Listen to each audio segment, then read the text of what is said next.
തൊപ്പിയുടെ കൂടെ നേരത്തെ ഉണ്ടായ അച്ചായനുണ്ടെങ്കിൽ ഇപ്പോൾ ലേറ്റസ്റ്റ് ആയിട്ട് ഒരു വീഡിയോ ഇട്ടിട്ടുണ്ടായിരുന്നു. ഈ ഒരു വീഡിയോയ്ക്കകത്ത് ഇപ്പം കുറേയധികം ആരോപണങ്ങൾ തൊപ്പിക്കെതിരെ വന്നിട്ടുണ്ടല്ലോ. അതുകൊണ്ട് തന്നെ കുറേയധികം പേര് അച്ചായന് മെസ്സേജൊക്കെ അയക്കുന്നുണ്ടായിരുന്നു. നിങ്ങൾക്ക് എന്താണ് പറയാനുള്ളത്? ഈ പറയുന്നതൊക്കെ സത്യമാണോ എന്നുള്ള രീതിയിൽ.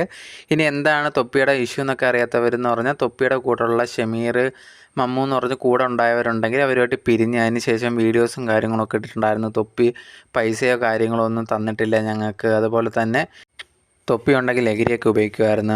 പ്രായപൂർത്തിയാവാത്ത പെൺകുട്ടികളുമായിട്ട് പല ബന്ധങ്ങളും ഉണ്ടായിട്ടുണ്ട്. അതിൽ ആ കുട്ടികൾ ഗർഭിണിയായി എന്നുള്ള രീതിയിൽ അതിനെയൊക്കെ അബോർട്ട് ചെയ്തു, അവരെ പൈസ കൊടുത്തു ഒതുക്കി എന്നൊക്കെ പറഞ്ഞിട്ട് കുറേയധികം കാര്യങ്ങൾ ഈ ഒരു ഷമീറും മമ്മും ഒക്കെ പറയുന്നുണ്ടായിരുന്നു.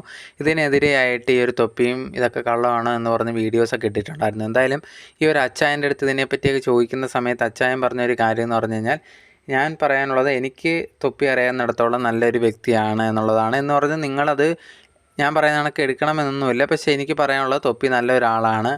പിന്നെ കുറേയധികം വേറെ വോയിസ് ക്ലിപ്പും കാര്യങ്ങളൊക്കെ വരുന്നുണ്ട്. അതിൻ്റെ കാര്യങ്ങളൊന്നും എനിക്കറിയത്തില്ല. എന്തായാലും അന്വേഷണം വേണമെന്നൊക്കെ പറയുന്നുണ്ട്.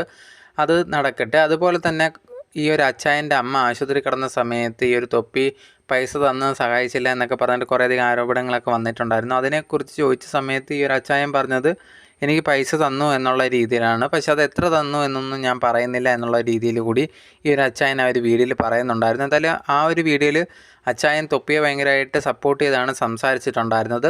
കുറേയധികം പേര് വന്ന് കമൻ്റ് ഇടുന്നുണ്ടായിരുന്നു, ഇനി പൈസ തന്നിട്ടാണോ അച്ചായൻ വന്നിപ്പോൾ ഇതേ കണക്ക് സംസാരിക്കുന്നത് എന്നും ചോദിച്ചിട്ടുണ്ടായിരുന്നു. എന്നാൽ അച്ചായൻ പറഞ്ഞ അങ്ങനെയൊന്നും അല്ല എന്നുള്ള രീതിയിൽ എനിക്ക് എന്താണോ സത്യമായിട്ട് തോന്നിയത് അത് മാത്രമാണ് പറഞ്ഞത് എന്നുള്ളതും അച്ചായൻ പറഞ്ഞിട്ടുണ്ടായിരുന്നു.